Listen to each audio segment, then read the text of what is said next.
साथ मैं हूं राकेश पांडे। वक्त हो गया सुपरफास्ट 100 का। अगले 22 मिनट में नजर डालेंगे 100 बड़ी खबरों पर। नमस्कार, मैं हूं राशिद। करेंगे बड़ी खबर से शुरुआत। पीएम नरेंद्र मोदी बाढ़ प्रभावित इलाकों का जायजा लेने के लिए जम्मू पहुंचे हैं। एयरपोर्ट पर उन्हें रिसीव करने के लिए सीएम उमर अब्दुल्ला पहुंचे थे। इस मौके पर राज्यपाल एनएन वोहरा भी मौजूद रहे। हवाई सर्वे से पहले पीएम मोदी ने जम्मू में बाढ़ को लेकर राज्यपाल और सीएम के साथ समीक्षा बैठक की। इस बैठक में कई आला अधिकारी भी मौजूद रहे। बैठक में पीएम को राज्य में बाढ़ के हालात की जानकारी दी गई। जम्मू कश्मीर में बाढ़ से हालात बेहद बदतर हैं। सूबे के ज्यादातर हिस्सों में बाढ़ और भूस्खलन ने भारी तबाही मचाई है। तबाही में मरने वालों का आंकड़ा 110 के करीब पहुंचा। राहत और बचाव का काम जारी है। जम्मू कश्मीर के मुख्यमंत्री उमर अब्दुल्ला ने कहा कि जम्मू में हालात सुधर रहे हैं, लेकिन बाकी कश्मीर में बाढ़ की स्थिति गंभीर। हालात आहिस्ता आहिस्ता ठीक होने जा रहे हैं।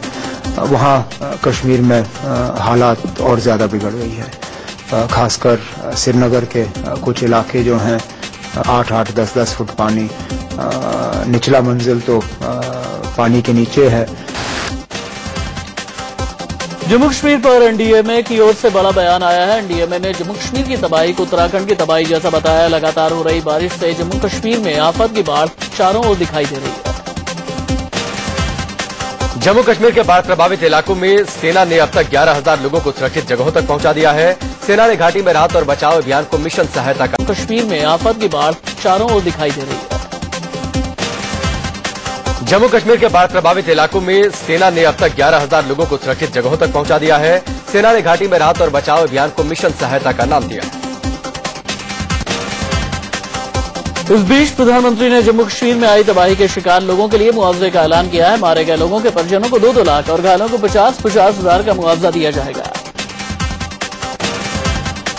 इससे पहले कल गृह मंत्री राजनाथ सिंह ने जम्मू कश्मीर में बाढ़ प्रभावित इलाकों का हवाई सर्वे किया। उन्होंने माना कि राज्य में बाढ़ से स्थिति गंभीर है, जिससे निपटने के लिए हर संभव कोशिश की जा रही है। हवाई सर्वे से पहले कल गृह मंत्री राजनाथ सिंह ने श्रीनगर पहुंचकर बाढ़ प्रभावित इलाकों का जायजा लिया। राजनाथ सिंह के साथ मुख्यमंत्री उमर अब्दुल्ला ने भी बाढ़ प्रभावित इलाकों का दौरा किया। इंडियन न्यूज की टीम ने जम्मू कश्मीर के योजना मंत्री अजय सरहोत्रा के साथ हेलीकॉप्टर के जरिए बाढ़ के हालात का जायजा लिया। चिनाब और तवी नदी ने राज्य में जमकर तबाही मचाई है। बाढ़ के चलते हजारों लोग बेघर हो चुके हैं, फसलें बर्बाद हो चुकी हैं। पुलवामा में कल राहत बचाव कार्य में लगे सेना के 9 जवान बह गए थे, जिनमें से 7 जवानों को बचा लिया गया। लगातार हो रही बारिश से नदियां उफान पर हैं, जिससे कई इलाकों में बाढ़ से हालात गंभीर हो गए हैं। उधर जम्मू के आरएसपुरा सेक्टर में बीएसएफ की चौकी पर फंसे 95 जवानों का रेस्क्यू किया गया। भारी बारिश के बाद ये जवान कई पोस्ट पर फंस गए थे। आर्मी, एयरफोर्स, बीएसएफ के ज्वाइंट ऑपरेशन में इन्हें बचाया गया। राजौरी जिले में भी बारिश और बाढ़ का कहर जारी है। यहां लाम नदी के उफान से लोगों में दहशत है। नदी के कटाव की वजह से हाईवे बंद हो गया, जिससे एक बड़े इलाके से गाड़ियों की आवाजाही ठप हो गई। जम्मू को जोड़ने वाली कई सड़कें बाढ़ और बारिश से टूट गई हैं। जम्मू और पठानकोट हाईवे पूरी तरह से बंद है। सड़क जगह जगह बाढ़ और भूस्खलन की चपेट में आ गई। श्रीनगर में लगातार बारिश से लोग बेहाल हैं। शहर में हर तरफ सड़कों पर सैलाब आने से आवाजाही मुश्किल हो गई है। गाड़ियां रेंगती हुई चल रही हैं। झेलम नदी के उफान की वजह से श्रीनगर में बाढ़ के हालात पैदा हो गए हैं।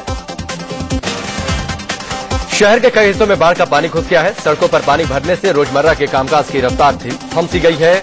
बाढ़ ने लोगों का घरों से निकलना मुश्किल कर दिया है। हालात देखते हुए दक्षिण श्रीनगर के कुछ इलाकों में रेड अलर्ट घोषित कर दिया गया।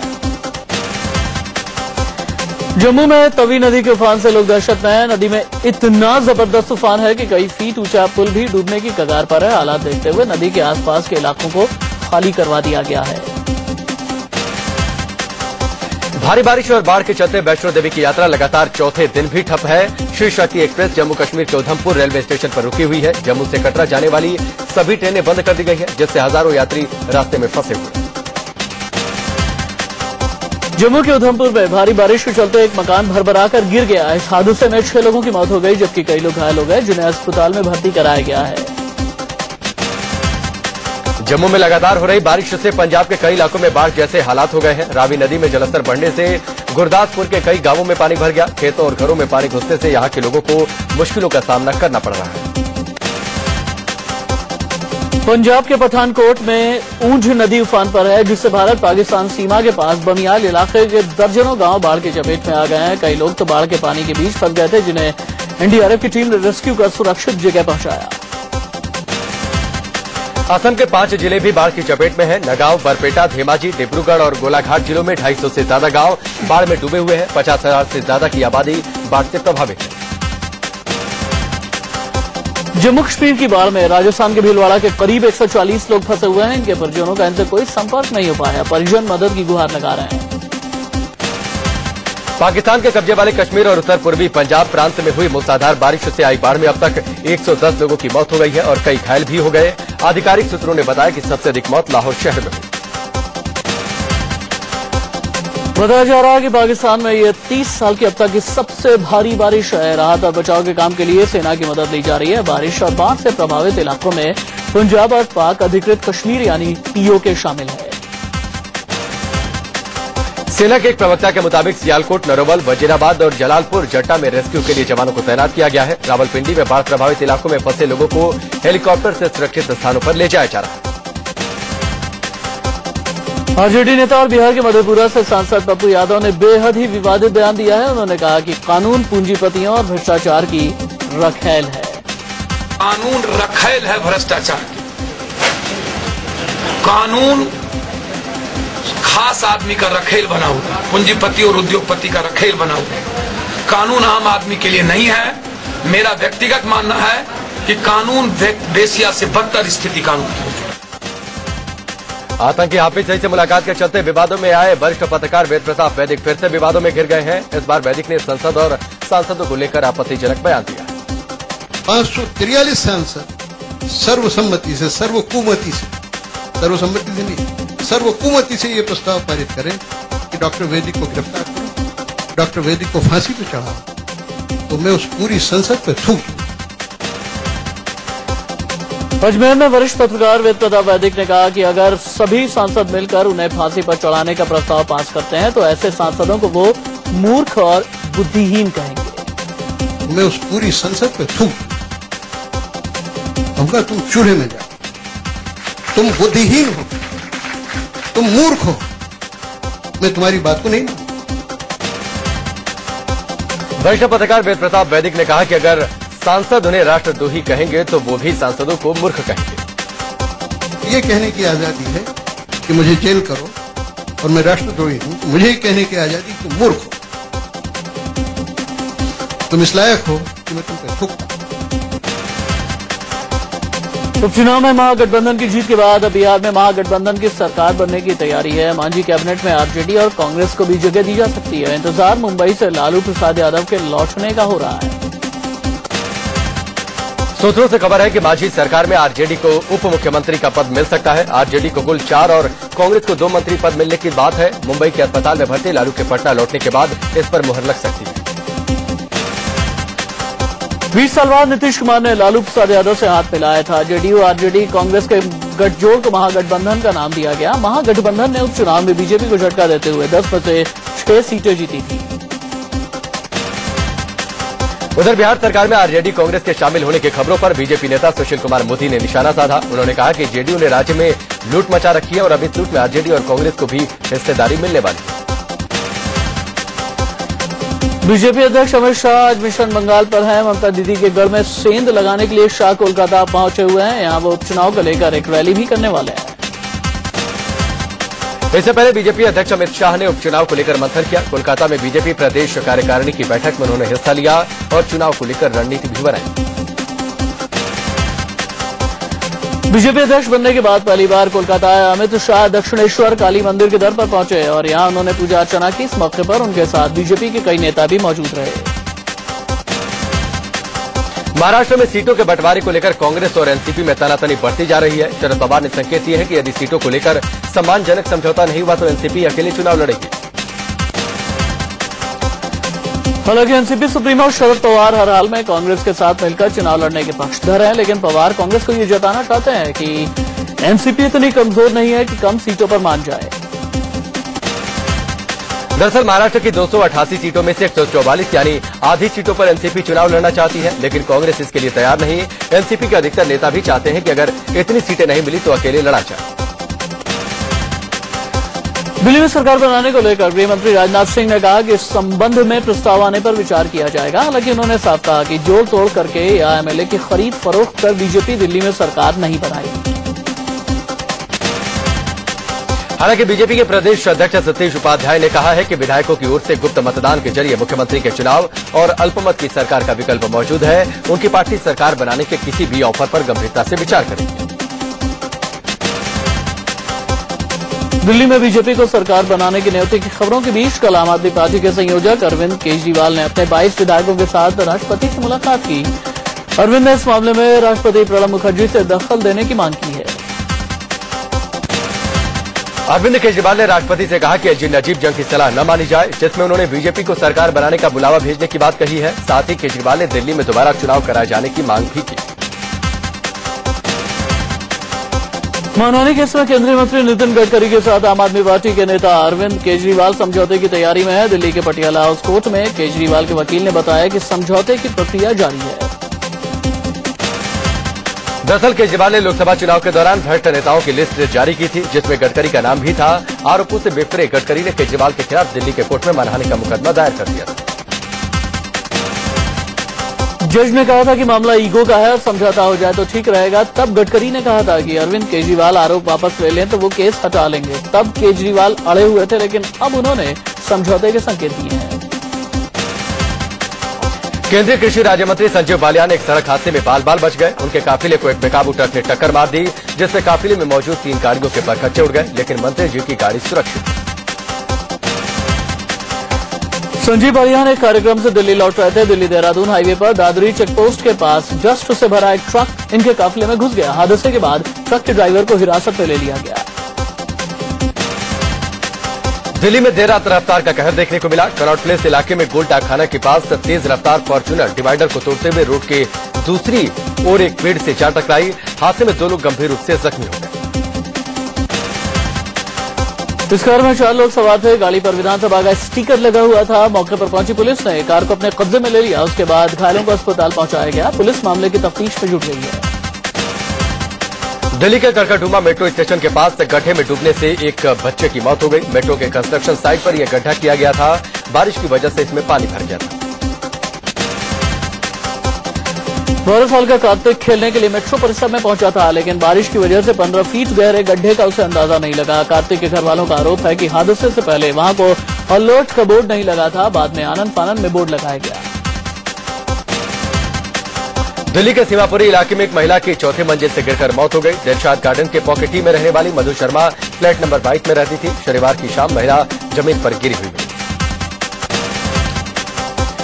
38 साल की मधु पति से अलग होकर अकेले रहती थी। यूपी के सरकारी स्कूल में टीचर मधु की मौत पर फिलहाल सस्पेंस है। पुलिस ने लाश को पोस्टमार्टम के लिए भेज दिया है। आसपास के लोगों से पूछताछ कर पुलिस ने तफ्तीश शुरू कर दी है। दिल्ली से सटे फरीदाबाद के सेक्टर 31 में गैस सिलेंडर फटने से मकान में आग लग गई। विस्फोट इतना जबरदस्त था कि आसपास के करीब 15 लोग इसकी चपेट में आ गए। सभी घायलों को अस्पताल में भर्ती करा दिया गया। अलीगढ़ में पूर्व विधायक मलखान सिंह के भतीजे अनिल चौधरी की गोली मारकर हत्या कर दी गई। मौके से अनिल की लाइसेंसी पिस्टल और गाड़ी भी गायब मिली। यूपी के बहराइच में रेप पीड़ित लड़की ने आग लगाकर खुदकुशी कर ली। स्कूल से घर आते वक्त एक लड़के ने 9वीं क्लास की छात्रा से रेप किया था। बताया जा रहा है कि पीड़ित ने घर आने के बाद मिट्टी का तेल छिड़ककर खुद को आग के हवाले कर दिया। गोरखपुर में 15 साल की एक नाबालिग लड़की से रेप का मामला सामने आया है। आरोपी लड़की के गांव का रहने वाला है और रिश्ते में चाचा लगता है। पीड़ित बच्ची के विरोध करने पर आरोपी उसके परिवार को जान से मारने की धमकी देता था। सूचना के बाद मौके पर पहुंची पुलिस ग्राम प्रधान के साथ मिलकर समझौता कराने की कोशिश में जुटी थी। मीडिया ने जब आला अधिकारियों को जानकारी दी तो आरोपी को गिरफ्तार किया गया। थाना प्रभारी और सिपाही के खिलाफ जांच के आदेश दिए। मध्य प्रदेश के नरसिंहपुर में एक नाबालिग लड़की से रेप और गर्भपात कराने का मामला सामने आया है। लड़की के गर्भवती होने पर आरोपी ने गर्भपात के बाद बच्चे की लाश को दफन कर दिया। मेरठ के शास्त्री नगर इलाके में घर के अंदर कई दिन पुरानी लाश मिली है। लाश के पास उसका भाई बैठा हुआ था। बताया जा रहा है कि भाई का मानसिक संतुलन ठीक नहीं है। उत्तराखंड के रामनगर में एक रिसोर्ट के अंदर हो रही गुंडागर्दी की सीसीटीवी में तस्वीरें कैद हो गई। रिसोर्ट के मैनेजर ने बताया कि एबीवीपी से जुड़े छात्र बिना बुकिंग के जबरन कमरे खोलने का दबाव डाल रहे हैं। रिसोर्ट के अंदर मारपीट की यह तस्वीर 30 अगस्त की है। मैनेजर ने मामले की रिपोर्ट दर्ज कराई है, लेकिन आरोप है कि हफ्ता भर बीत जाने के बाद भी पुलिस ने कोई कार्रवाई नहीं की। पुलिस कार्रवाई के बदले लीपापोती में जुटी हुई है। चंडीगढ़ में ट्रैफिक पुलिस के जवान को कार से कुचलने की कोशिश का मामला सामने आया। संदीप नाम के सिपाही ने कार ड्राइवर को रोकने की कोशिश की तो उसने संदीप पर ही गाड़ी चढ़ा। मध्य प्रदेश के पन्ना में एक छात्र की बेरहमी से पिटाई का मामला सामने आया है। पिटाई का आरोप हॉस्टल के वार्डन पर लगा है। बताया जा रहा है कि मोबाइल पर बात करने पर छात्र की पिटाई की गई।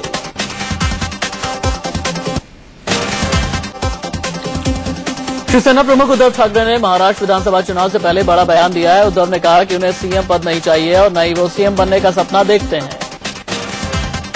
हरियाणा जनचेतना पार्टी के प्रवक्ता जसबीर भट्ट हरियाणा के पिहोवा में पहुंचे, जहां उन्होंने कहा कि इस बार हरियाणा में कांग्रेस को धूल चटाएंगे। जसबीर भट्ट ने कहा कि अगर हमारे गठबंधन की सरकार बनी तो उसमें आम आदमी की भागीदारी होगी। चीन के राष्ट्रपति शी जिनपिंग गुजरात के विकास को देखने के लिए भारत दौरे पर आ रहे हैं। इस दौरान उनकी पीएम मोदी से भी मुलाकात होगी। चीनी राष्ट्रपति शी जिनपिंग के भारत दौरे को देखते हुए दलाई लामा के कार्यक्रम को स्थगित कर दिया गया है। यह कार्यक्रम 18-19 सितंबर को दिल्ली में होना था।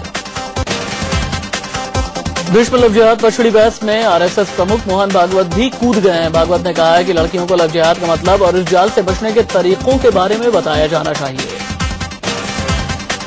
बीजेपी ने भले ही अपने एजेंडे से लव जिहाद का मुद्दा हटा दिया हो, लेकिन संघ ने इसे अपना एजेंडा बना लिया है। संघ के मुखपत्र पांचजन और ऑर्गेनाइजर में लव जिहाद के मुद्दे को प्रमुखता से जगह दी गई। पांचजन्य के कवर पेज पर अरब से जुड़े चित्र छपे हैं, जिसमें एक शख्स को कैफियत पहने दिखाया गया है जो दिल के आकार का चश्मा लगाए हुए है।